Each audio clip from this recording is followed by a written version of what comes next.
Lesson 95 is about integers, the concept of integers.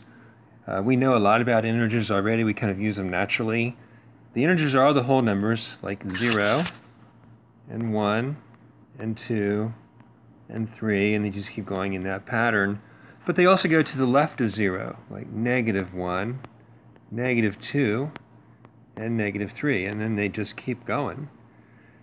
So we can use integers when we talk about temperatures below 0, or maybe losing money, or being behind in the score. We're down by 5. That would be like -5. We also want to think about the definition of opposites. And opposites are integers that are the same distance from 0 on the number line. So if we go from 0 over 3, we arrive at +3. And if you go left 3, you arrive at -3. So +3 and -3 are called opposites. And another important characteristic of opposites is that they add up to 0. So 3 plus, and then we put this little negative sign here. And because we call this an operational symbol, and this is the sign of a number, we separate the operational symbol from the sign of the number with a pair of parentheses. That's important because if you have 3 minus -3, it can be a little confusing about what these signs mean. So likewise, we would put parentheses in here. So opposites are numbers that add up to 0. They're the same distance from 0 on the number line. Like 100 and -100 are opposites. 50 and -50 are opposites. The opposite of -25 is +25. So that's what integers are about. They occur naturally in the world, so we have to kind of know how to work with them. And this chapter will teach us how to add and subtract and multiply and divide positive and negative integers. The topic of lesson 96 is comparing and ordering integers, which means just use like greater than, less than, or equals to compare them, or given several integers, put them in order from least to greatest or greatest to least. A general rule when you're comparing two integers, such as -3 and 4, if you compare them, you find them on a number line. There's -3 and +4, and the one that's farthest to the left is less than. So -3 being farther to the left than +4 is less than. So we use the less than symbol. Likewise, if we're putting some integers in order, like if we were given the list, let me scoot this up a little bit.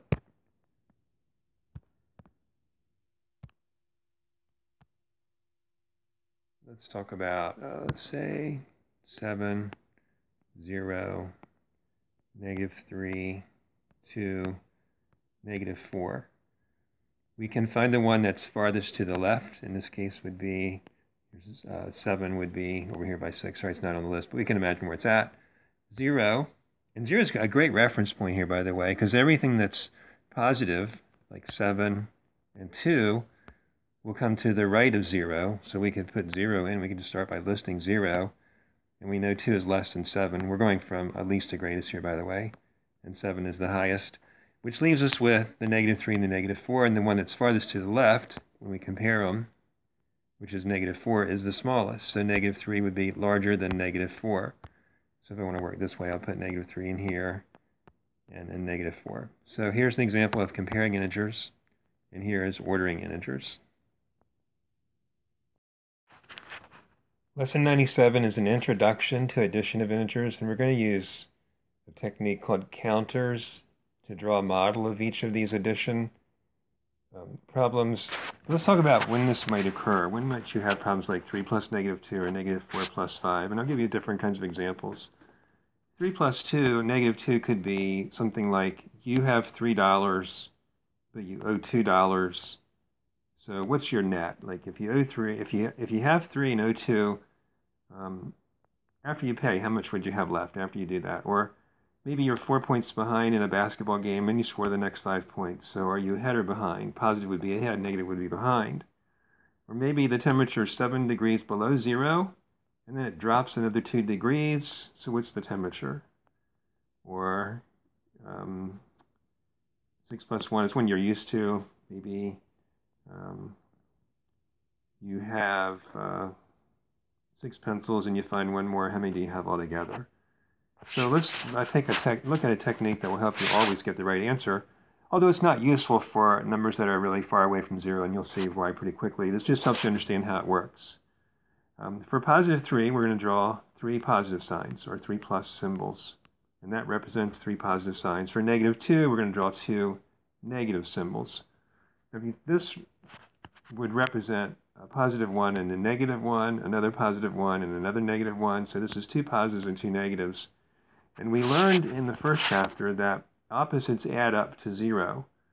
So when we have 1 positive and 1 negative, 1 positive and 1 negative, when you put them together, you get 0. They're called 0 pairs. So we actually have 2 0 pairs here.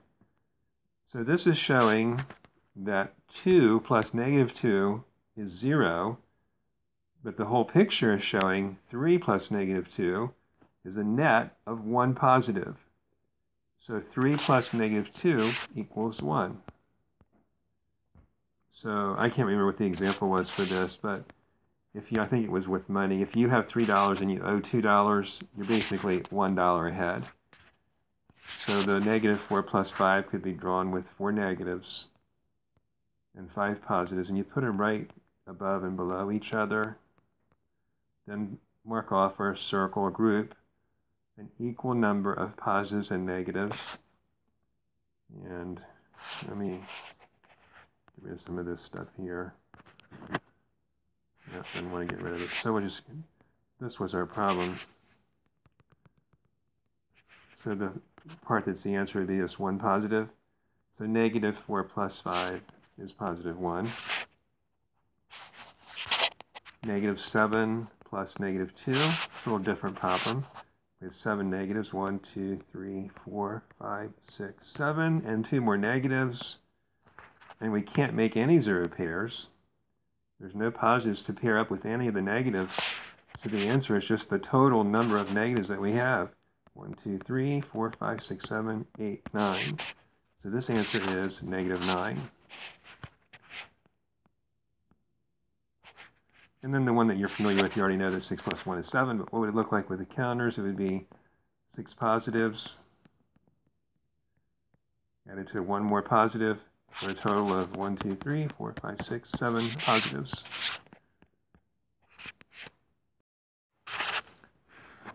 Lesson 98 is just going to introduce another strategy for adding integers, just to kind of build in us a way of thinking in terms of understanding what addition means. It's a putting together model. If we can use a number line, and again, we're limited when we do number line addition to just doing numbers that are close to 0. So we're not going to use it to do 143 plus negative 285, and you'll soon see why. So we basically what we do when we use a number line is start at the first number that we're adding. So in this problem, we'll start at 8. Here we'll start at negative 3. Here we'll start at negative 5. And we're going to count our way to the answer.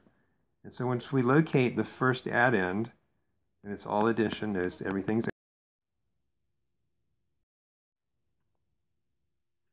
In lesson 99, we're going to learn how to subtract integers. And just to make some common sense of this, if we were doing the problem 5 minus 3, one you're kind of familiar with, we could say, how far apart are 3 and 5 on the number line? So here's our 3, here's our 5, and how far apart are they in the distance? If we start at 3 and count over to 5, we see that the answer is 2. So it makes sense that this problem could be thought of as start at negative 3 and count over to 4, and it'll tell you, if you move to the right, that it's a positive answer, and it'll tell you the number of units that separate the two as we count. So we're going to count them from negative 3 up to positive 4. So we go 1, 2, 3, 4, 5, 6, 7. So this answer would be 7. Think about how we can make sense of that. Another thing that we did in the last chapter when we had a problem like 1/3 divided by 1/4 was the keep, change idea. And we made this 1/3 times 4 over 1, or 4/3, or 1 1/3. We can use the keep, change idea with subtraction as well when we want to. We would never use it for 4 minus 3 because you know that's 2. But this problem is not so obvious. So if we do keep, change, it could become 4. Keep 4, change subtraction to addition, and take the opposite of the subtrahend, or the -3, and the opposite of -3 is +3. So 4 minus -3 is the same as 4 plus 3, which is 7. So just another example, if we were doing, let's say, -6 minus 8, we would keep -6, change addition, subtraction to addition, and make it -8. So we've applied the keep, change. And when we add two negatives, we would be, you could think about this, but hopefully we've moved past it. You would have 6 negative counters and 8 more negative counters for a total of 14 negative counters. So this answer would be -14.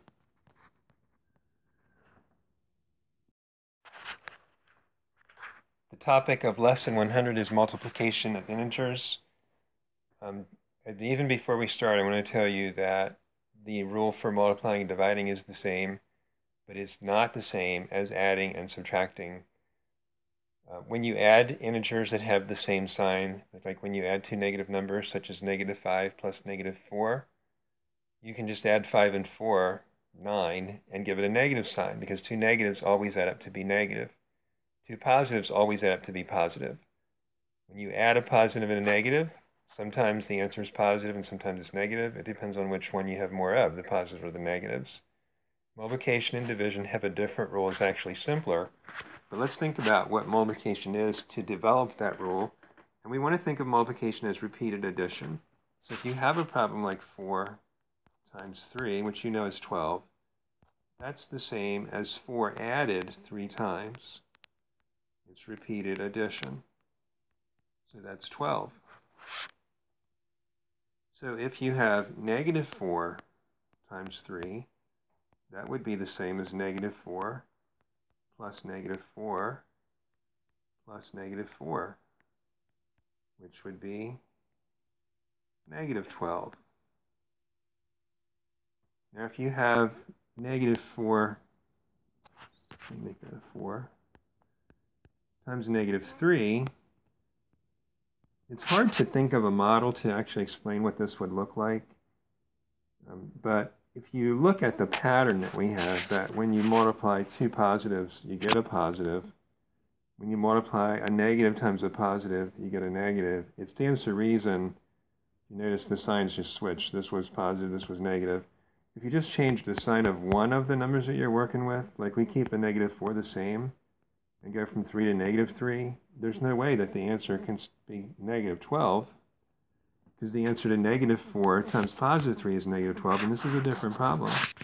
But it has to have something to do with 12, so the only logical answer is -12, which leads to the rule, by the way, that when you multiply numbers and the signs are both positive, like this example, the answer is positive.